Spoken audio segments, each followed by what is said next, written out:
গল্পের সওদাগর চ্যানেলে আপনাদের সবাইকে স্বাগত। আজকে আমরা শুনব হুমায়ূন আহমেদের আমার আছে জ্বর, পর্ব ১। রেল স্টেশনের এত সুন্দর নাম আছে নাকি? সোহাগী, এটা আবার কেমন নাম? দিলু বলল, আপা, কি সুন্দর নাম দেখেছ? নিশাত কিছু বলল না, তার ঠান্ডা লেগেছে। সারা রাত জানালার পাশে বসেছিল।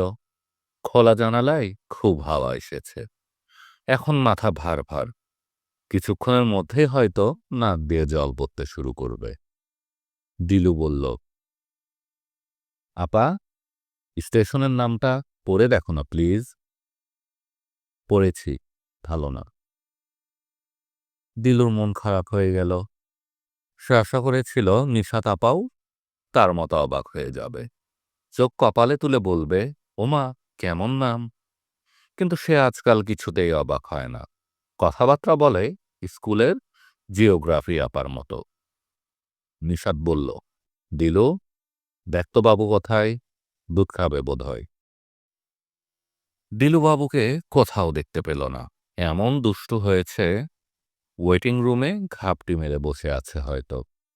কাছে গেলেই টু দিবে, ধরতে গেলেই আবার ছুটে যাবে। ওয়েটিং রুমের সামনে এক গাদা জিনিসপত্রের সামনে বাবা দাঁড়িয়ে আছেন, বিরক্ত মুখ। তিনি দিলুকে দেখেই বললেন, এক একজন এক এক দিকে চলে গেছ, ব্যাপারটা কি? তোর মা কোথায়? জানি না তো। তোর মাকে খুঁজে বের কর।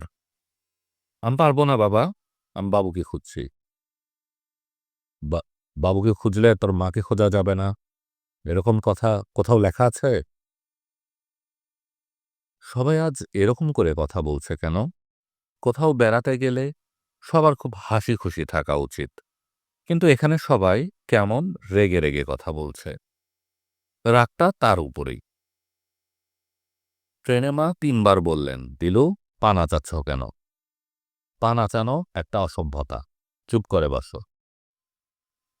পা নাচানোর মধ্যে আবার সভ্যতা অসভ্যতা কি? যত আজগুবি কথা। দিলু, বলো। তোর মাকে খুঁজে বের কর। আমার পাইপের তামাক রেখেছে কোথায় সে? আমি কি করে জানব? আমি রাখলে আমি জানতাম, আমি তো রাখিনি। দিলুর বাবা ওসমান সাহেব রাগী চোখে মেয়ের দিকে তাকালেন। ওসমান সাহেবের বয়স ৫৮, কিন্তু দেখায় আরও বেশি। শরীর হঠাৎ ভারী হয়ে গেছে, মাথার সমস্ত চুল পাকা। মেজাজের পরিবর্তনও হয়েছে হঠাৎ করেই। এখন আর কিছুতেই ধৈর্য রাখতে পারেন না। তিনি দিলুর উপরও ঝাঁঝিয়ে উঠে গিয়েও থেমে গেলেন। দিলুর বয়স এই মার্চে ১৪ হবে নাকি ১৫। মেয়েদের এই বয়সটা অন্যরকম। এ বয়সে চেনা মেয়েগুলিকেও অচেনা লাগে, মনে হয় অন্য বাড়ির মেয়ে। এদের উপর কিছুতেই রাগ করা যায় না। দিলু পরেছে একটা ধবধবে সাদা স্কার্ট, পায়ের মোজা ও জুতা দুই লাল, মাথায় দুটি লম্বা বেনি। শীতের সকালে রোদে দাঁড়িয়ে থাকা মেয়েটিকে বড্ড অচেনা লাগছে। এর ওপর রাগ করা যায় না। ওসমান সাহেব বাক্স পেটরা হাতড়াতে লাগলেন। পাইপ ধরানোর ইচ্ছে। অনিয়ম করা যায়, ছুটি হচ্ছে অনিয়মের জন্য। দিলু ওয়েটিং রুমে কাউকে দেখল না, তবে ওয়েটিং রুমের বাথরুমের দরজা বন্ধ। ভেতরে পানি পড়ার শব্দ হচ্ছে। কেউ আছে নিশ্চয়ই। মা বোধহয় বাবুকে বাথরুম করাচ্ছেন। দিলু ডাকল, বাথরুমে কে? জল পড়ার শব্দ থেমে গেল। দিলু আবার বলল, বাবু তুমি? কোনো সাড়া নেই। তার মানে মা। মা একমাত্র ব্যক্তি যিনি বাথরুম থেকে কথা বলবেন না। দিলু যদি বলে, মা, গায়ে মাখার সাবানটা আছে? মা জবাব দিবেন না। বাথরুম থেকে কথা বলা নাকি অসভ্যতা। এর মধ্যে অসভ্যতার কি আছে? খুট করে দরজা খুলল। দিলু দেখল ভেজা মুখে জামিল ভাই বের হয়ে আসছেন। কিরে দিলু, এমার্জেন্সি নাকি? যা ঢুকে পড়। ছি ছি, কি অসভ্যতা! জামিল ভাইয়ের একেবারেই কাণ্ডজ্ঞান নেই। মেয়েদেরকেও বাথরুমে যাবার কথা ওভাবে বলে নাকি? সে যে বড় হচ্ছে এটা কি জামিল ভাইয়ের চোখে পড়ে না? এখন শাড়ি পরলে অনেকেই তাকে আপনি বলে। জামিল ভাই বোধহয় তাকে কখনো শাড়ি পরা দেখেনি। জামিল ভাই, বাবুকে দেখেছেন? না। মাকে দেখেছেন? না। কেন? আপা খুঁজছে বাবুকে, বাবা খুঁজছে মাকে। ওরা মনে হয় স্টেশনের বাইরের হাঁটতে গেছে। চল যাই, খুঁজে নিয়ে আসি। তবে তো দারুণ লাগছে রে দিলু। ট্রেনে কি এই ড্রেসেই ছিলি নাকি? হুম। মাই গড! তখন তো চোখেই পড়েনি। জামিল দেখল দিলু লজ্জা পাচ্ছে। এর কারণ সে ঠিক বুঝতে পারল না। মেয়েটি কি বড় হয়ে যাচ্ছে নাকি? দেখতে দারুণ লাগছে এ কথায় কান-টান লাল করার মানেটা কি? জামিল তীক্ষ্ণ চোখে তাকাল। দিলু, তুই যেন কোন ক্লাসে এবার? ক্লাস 9 এ। ইস! আপনি যেন জানেন না? কোন গ্রুপ? সায়েন্স না আর্টস? সায়েন্স? বাপরে বাপ! সায়েন্স? ইলেকটিভ অঙ্কে গোল্লা খাবি তো? কেন? গোল্লা খাবো কেন? মেয়েরা অঙ্ক মানসাঙ্ক এসব জানে নাকি? জামিল পাঞ্জাবির পকেট থেকে চিরুনি বের করে বাথরুমের আয়নায় চুল আঁচড়াতে গেল। দরজা পর্যন্ত বন্ধ করল না। কি বাজে অভ্যাস! দিলু শুনল চুল আঁচড়াতে আঁচড়াতে জামিল ভাই গুনগুন করে গাচ্ছে। আজই এ বসন্তে এত ফুল ফোটে, এত পাখি গায়। এই শীতে বসন্তের গান? দিলু বহু কষ্টে হাসি চেপে রাখল। সুরেরও কোনো ঠিক ঠিকানা নেই। বাথরুমে ঢুকলেই গান গাইতে হবে এমন কোনো কথা আছে নাকি?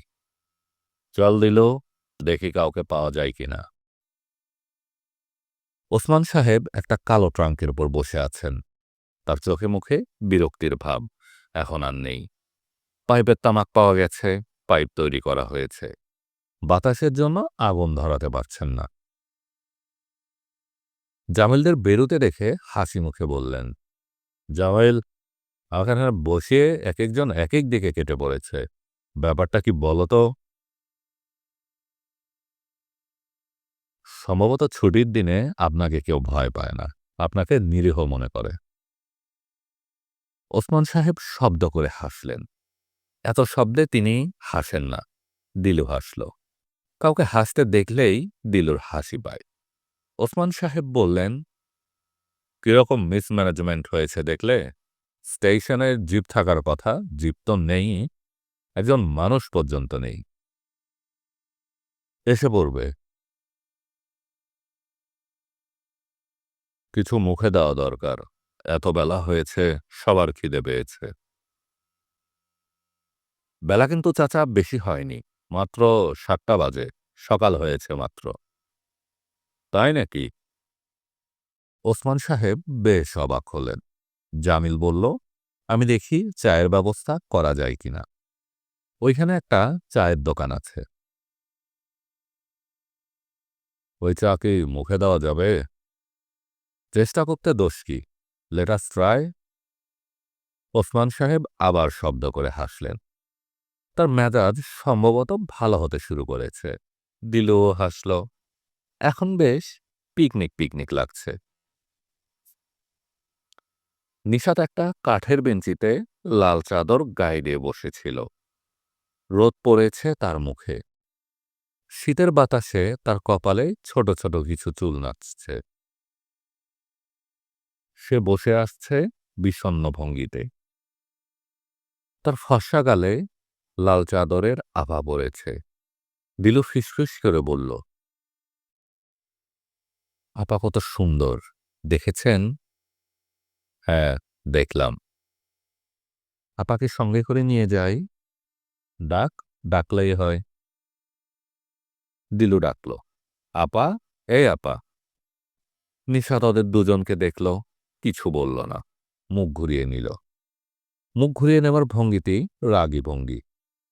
সে এমন রেগে আছে কেন? আপা, আমাদের সঙ্গে যাবে? আমরা স্টেশনের বাইরে হাঁটতে যাচ্ছি। না। বাবু কোথায়?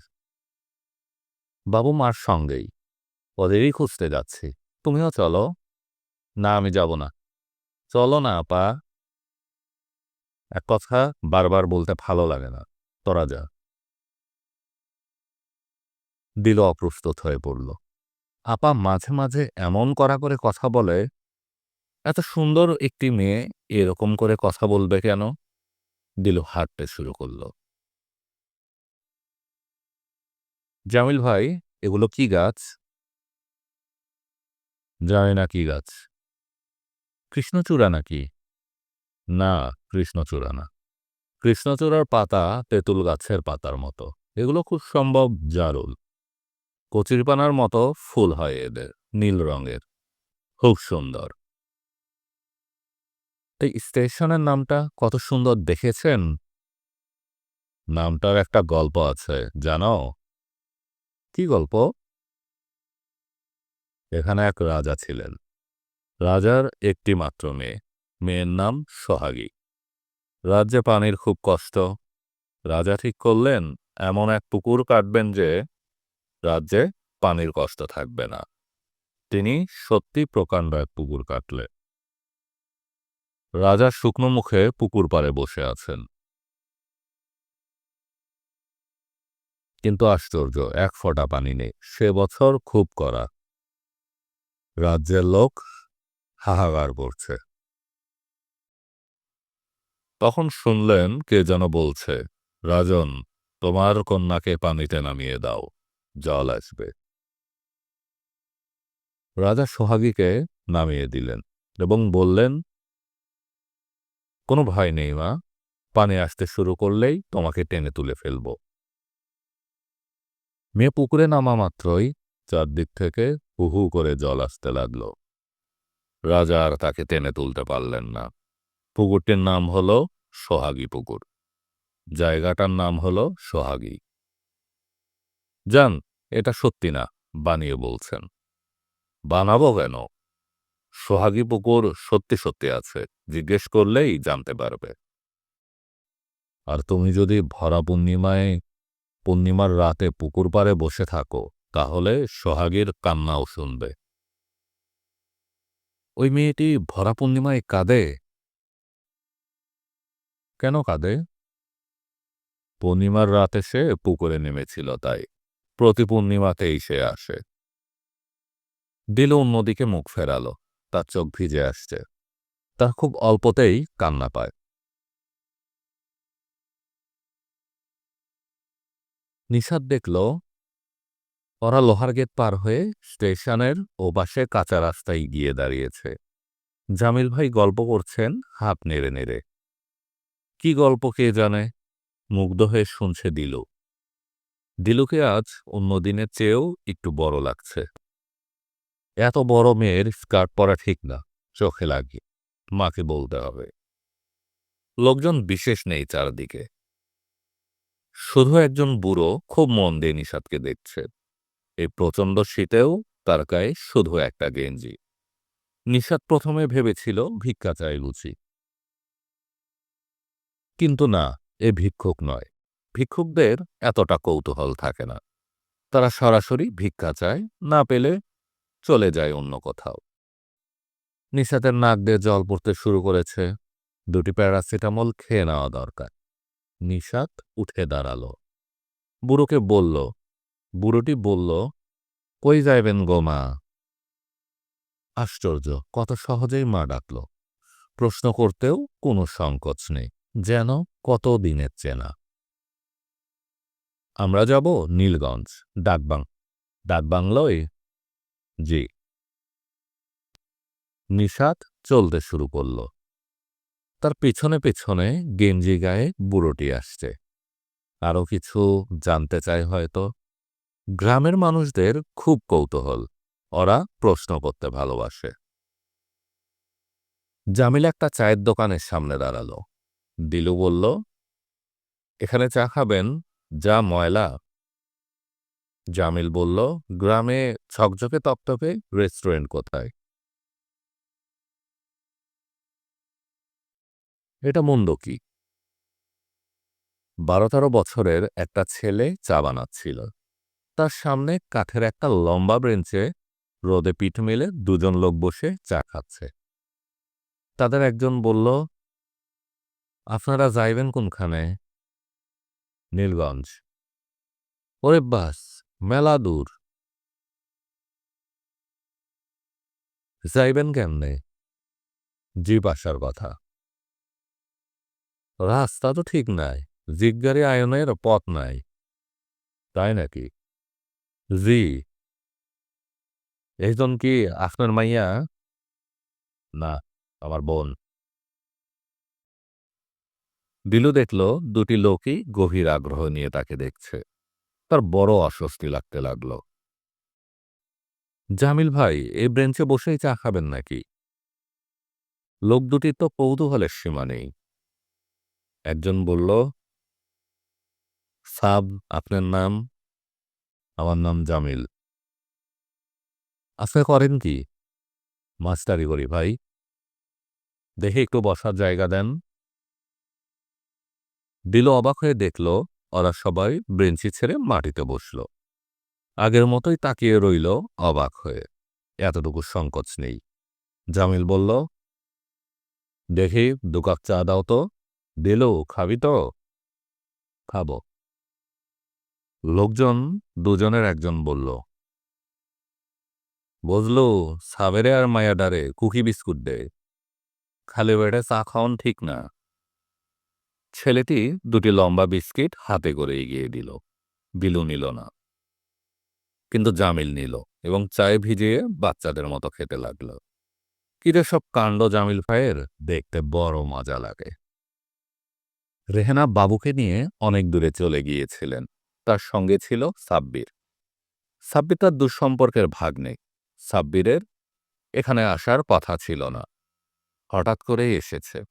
কিন্তু এই হঠাৎ করে আসার অন্য কোনো অর্থ আছে কিনা তা রেহানা বুঝতে চেষ্টা করছেন। কিন্তু সাব্বির ছেলেটি হয় খুব চাপা কিংবা অতিরিক্ত চালাক। তার হাবে ভাবে কিছুই বোঝার উপায় নেই। রেহানার ধারণা ছিল ট্রেনে সাব্বির নিশাতের আশেপাশে বসতে চেষ্টা করবে এবং গল্প টল্প করবে। সে তেমন কিছু করেনি, বসেছে কোণার দিকে। কিছুক্ষণ অত্যন্ত মন দিয়ে একটা কমিক পড়েছে। ৩০-৩২ বছরের একজন মানুষ মুগ্ধ হয়ে কমিক পড়ছে, ব্যাপারটা তার কাছে ভালো লাগেনি। কমিক শেষ হওয়া মাত্র সে জানালায় হেলান দিয়ে ঘুমোতে চেষ্টা করেছে কিংবা ঘুমিয়ে পড়েছে। নিশাতের দিকে তার কোনো রকম আগ্রহ বোঝা যায়নি। তবে এও হতে পারে যে সে চেষ্টা করে তার আগ্রহ গোপন রাখছে, নিশাতকে ভালো রকম জানতে চায়। আজ ভোরে তিনি দেখলেন সাব্বির ক্যামেরা হাতে একা একা যাচ্ছে। বাবুকে সঙ্গে নিয়ে তিনি নিজেও এগুলেন। অল্প কিছু কথাবার্তা হলো। জিজ্ঞেস করলেন তিনি, দেশে কতদিন থাকবে? বেশি দিন না, ক্রিসমাসের ছুটির পর চলে যাব।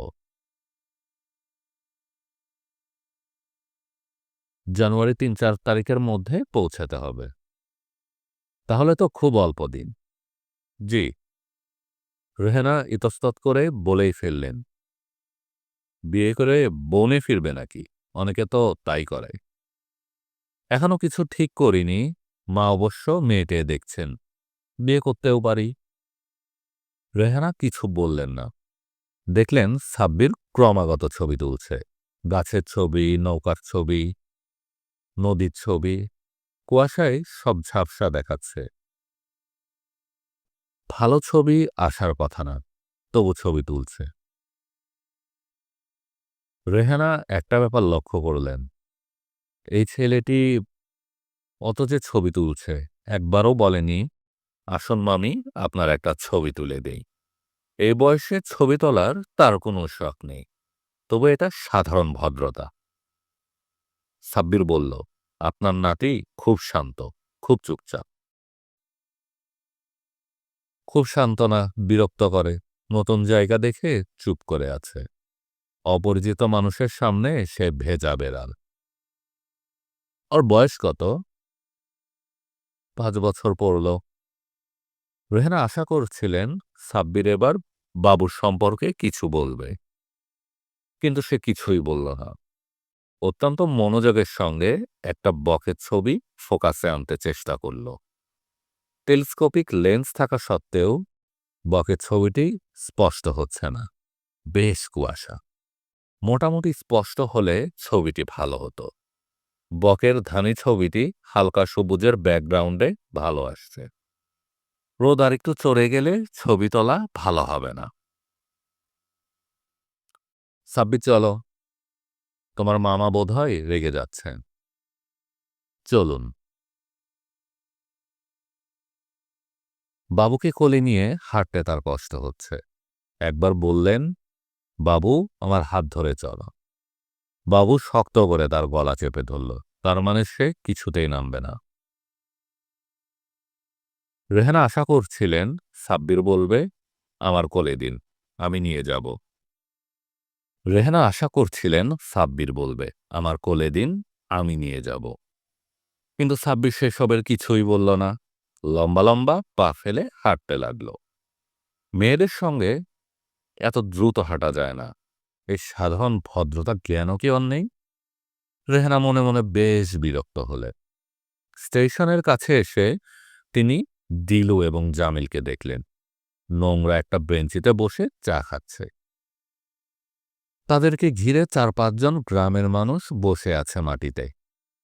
দিলু স্কার্ট পরে থাকায় তার ফর্সা পা অনেকখানি দেখা যাচ্ছে। দৃশ্যটি তার ভালো লাগল না। গ্রামের মানুষগুলি বোধ করি বসে আছে ফর্সা পা দেখার জন্য। তিনি একবার ভাবলেন দিলুকে ডাকবেন, কিন্তু সেটাও বোধহয় ঠিক হবে না। দিলুর জামা কাপড় কি কি এনেছেন তিনি ভাবতে চেষ্টা করলেন, মনে পড়ল না। জামা কাপড় সব গুছিয়েছে নিশাত, তাকে জিজ্ঞেস করতে হবে। দিলু তাদের দেখেই ডাকল, মা, কোথায় ছিলে তোমরা? তারপর ছুটে এলো তাদের দিকে। আমরা ভাবলাম তোমরা বোধহয় হারিয়েই গেছ। হারিয়ে যাব কেন? নে, বাবুকে কোলে নে। দিলু বাবুকে কোলে নিয়েই বলল, সাব্বির ভাই, আমাদের একটা ছবি তুলে দিন তো। এই বাবু, ওনার দিকে তাকিয়ে হাসো তো লক্ষ্মী ছেলের মতো। সাব্বির ক্যামেরা ঠিকঠাক করতে লাগলো এবং ছবি তুলল বেশ কয়েকটি। রেহানার মনে হলো এই একটা ব্যাপারে ছেলেটির আগ্রহ আছে। ছবি তোলায় তার কোনো ক্লান্তি নেই। ওসমান সাহেব ভেবে রেখেছিলেন রেহানার উপর খুব রাগ করবেন। সেটা সম্ভব হল না। সাব্বির রয়েছে, তার সামনে কোনোদিন সিন ক্রিয়েট করার প্রশ্নই ওঠে না। তবু বিরক্ত স্বরে বললেন, তোমরা ছেলে কোথায়? কাছেই, তোমার জিপ তো এখনো আসেনি। এত তাড়া কিসের? জিপ আসবে না, নষ্ট হয়ে পড়ে আছে। গরুর গাড়ি নিয়ে এসেছে। গরুর গাড়ি? দুটো গরুর গাড়ি, একটা মহিষের গাড়ি। তাড়াতাড়ি রওনা হওয়া দরকার, পৌঁছাতে সন্ধ্যা হবে। রেহানা অবাক হয়ে বললেন, 3টে গাড়ি কেন? পাগল ছাগলের কাণ্ড, যতগুলি পেয়েছে নিয়ে এসেছে। তোমার পুলিশের লোকজন কেউ আসেনি? না। ওসমান সাহেবের মনে হলো রেহানা মুখ টিপে হাসছে।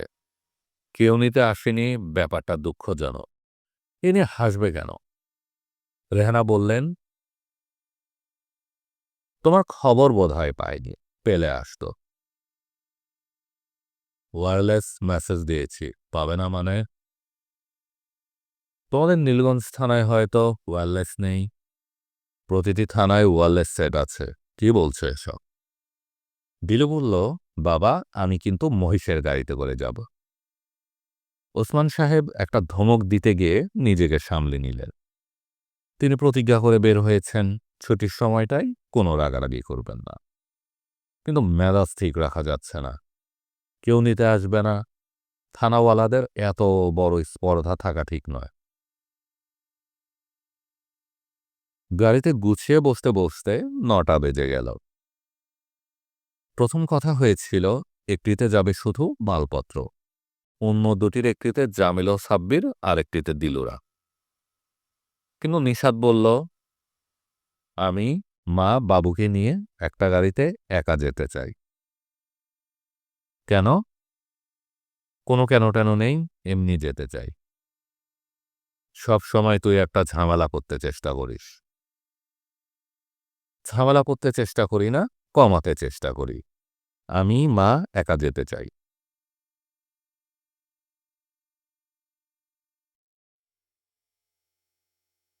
নিশাত শেষ পর্যন্ত অবশ্য একা একা গাড়িতে ওঠেনি।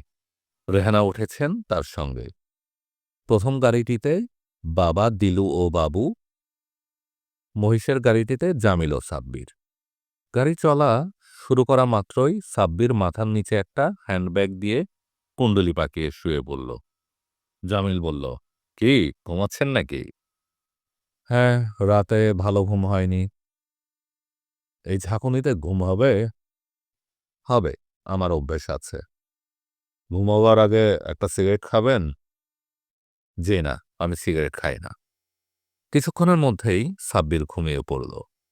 জামিল একটা সূক্ষ্ম ঈর্ষা বোধ করল। এত সহজে কেমন ঘুমিয়ে পড়তে পারে? একা বসে থাকা ক্লান্তিকর ব্যাপার। নেমে গিয়ে প্রথম গাড়িতে ওঠা যেতে পারে, সেখানে সিগারেট খাওয়া যাবে না, এই একটা ঝামেলা। তাছাড়া সঙ্গী হিসেবে ওসমান সাহেব বেশ বোরিং হবে বলেই তার ধারণা। লোকটির কোনো রসবোধ নেই। অফিসের বাইরে যে আরো কিছু থাকতে পারে তা খুব সম্ভব তিনি জানেন না। এক পর্যায়ে জামিলের মনে হলো, এখানে আসার কি সত্যি দরকার ছিল? মানুষ বেড়াতে যায় ফুর্তি করবার জন্য। এখানেও কি সেরকম কিছু হবে? সম্ভাবনা খুব কম। জামিল গারোয়ানের পাশে এসে বসল। রাস্তায় ধুলো উড়ছে। গরুর গাড়ি খুব ধীরে চলে বলে যে ধারণা আছে সেটা ঠিক নয়। বেশ দ্রুতই চলছে। গান শুনতে শুনতে যেতে পারলে হতো। কিন্তু ক্যাসেট প্লেয়ারটি নিষাদদের সঙ্গে, ওদের কাছ থেকে চেয়ে আনবে নাকি? নিষাদের নাক ভার হয়ে আছে, মাথায় একটা হোতা যন্ত্রণা। সে বলল, মা, তোমার কাছে প্যারাসিটামল আছে? আছে। তোর জ্বর নাকি? না, সর্দি। মাথায় যন্ত্রণা হচ্ছে। রেহানা তার গায়ে হাত দিলেন। গা তো বেশ গরম। শুয়ে থাক। শুয়ে থাকতে হবে না, তুমি দুটো ট্যাবলেট দাও। পানি তো নাই। পানির বোতল পেছনের গাড়িতে। পানি লাগবে না, তুমি দাও। রেহানা দুটি ট্যাবলেট দিলেন। নিশাত একটুও মুখ বিকৃত করল না। ট্যাবলেট দুটি গিলে ফেলল। শুয়ে থাক। আমার শুয়ে থাকার যখন প্রয়োজন হবে আমি শুয়ে থাকব, তোমার বলতে হবে না। তুই এত রেগে আছিস কেন? নিশাত মায়ের চোখে চোখ রেখে শীতল গলায় বলল, সাব্বির সাহেব আমাদের সঙ্গে যাচ্ছে কেন? ঠিক করে বলো তো মা। বেড়াতে যাচ্ছে, আবার কেন? ও বাংলাদেশের অনেক ছবি তুলে নিতে চায়। আমরা গ্রামের দিকে যাচ্ছি শুনে সে আগ্রহ করে যেতে চাইল।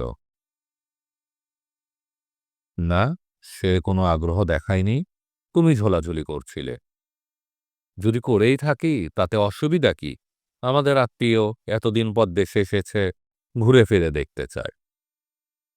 আসল ব্যাপারটা কিন্তু তা নয় মা। আসল ব্যাপারটা কি শুনি? তুমি চাচ্ছ ওই ছেলেটি যাতে আমাকে পছন্দ করে ফেলে এবং পুরনো দুঃখ কষ্ট ভুলে আমি তাকে বিয়ে করে ফেলি। যদি চেয়েই থাকি, সেটা কি খুব অন্যায়? হ্যাঁ, অন্যায়। তুমি যা ভাবছ সেটি ঠিক নয়। আপনারা শুনছিলেন হুমায়ুন আহমেদের আমার আছে জল, পর্ব ১। গল্প পঠনটি ভালো লেগে থাকলে আমাদের গল্পের সওদাগর চ্যানেলটি সাবস্ক্রাইব করুন, লাইক ও শেয়ার দিয়ে সাথে থাকুন, পাশে থাকুন, গল্প শুনুন।